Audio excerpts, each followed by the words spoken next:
The meta model is a tool to help you unpack generalizations, deletions and distortions in someone's language. It's about getting to the heart of a belief and finding cracks in their logic or reasoning. Here's how you can use it effectively. For generalizations, always and never statements, they can be challenged with, is that true for every situation? Or are there any exceptions? An example, I always fail. Is it possible there was a time when you didn't fail? For deletions, where details are missing, you can ask, what specifically do you mean by that? How do you know that? An example, I can't do it. What specifically do you think you can't do? For distortions, where meaning is distorted, ask, how do you know that's true? What evidence do you have for that?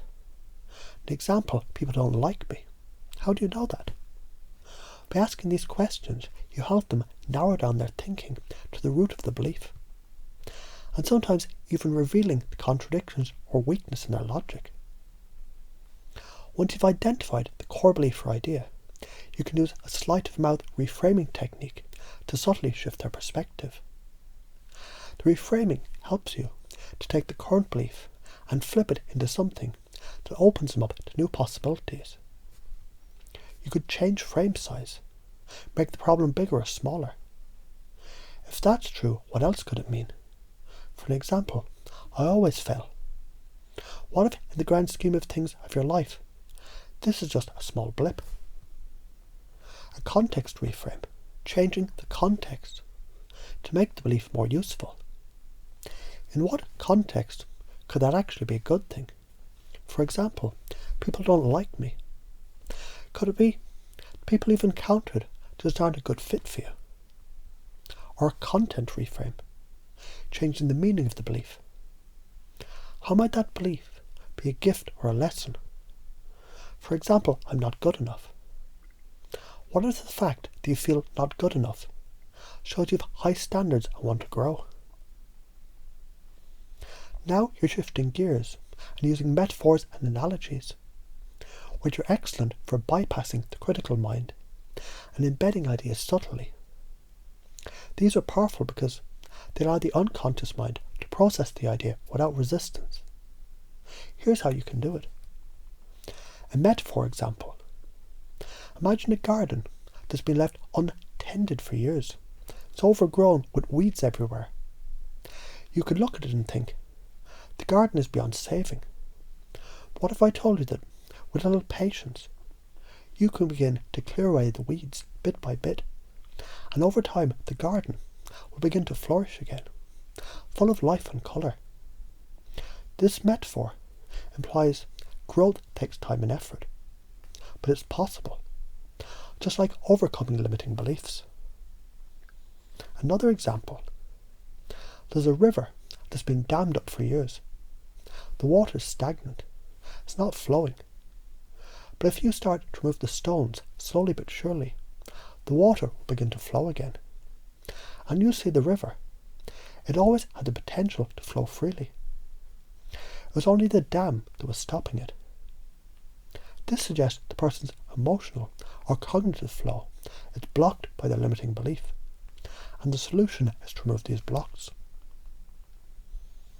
Then a pattern interrupt. The idea of a pattern interrupt is to disrupt a person's habitual way of thinking or reacting. It wakes them up, shakes them out of their comfort zone, and forces them to reflect. Here's how you can do it.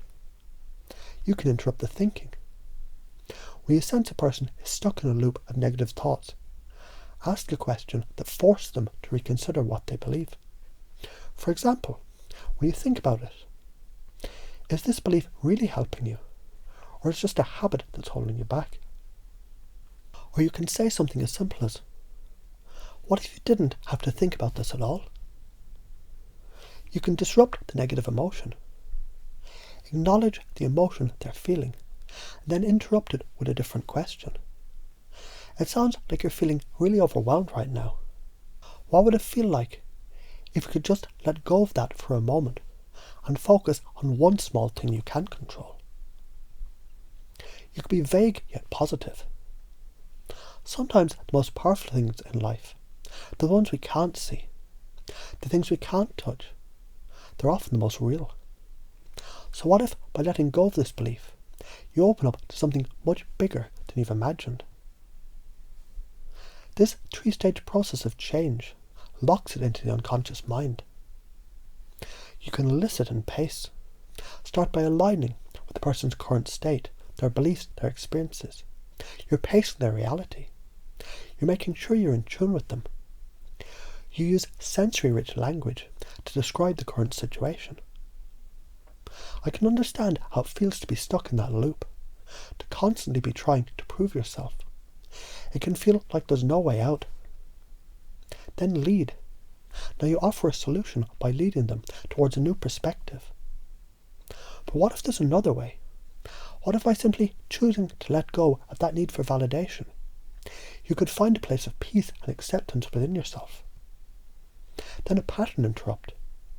Interrupt the old pattern to create a new, empowering one. This could be a simple, open-ended question. What would it feel like to trust that you're enough right now, without needing anyone else's approval? To establish your new core beliefs and install them unconsciously, use a repetitive pattern of language. Every time you introduce a new concept or value, reaffirm it, tie it to a story, and reinforce it with positive outcomes. For example, you can start to feel what it's like to let go of the need for praise. Imagine just for a moment what your life would be like if you didn't seek validation from anyone else. You might find that in that space of self-acceptance, you can be more free, more creative, more powerful. And in that freedom, you'll feel a deep sense of pride in who you are.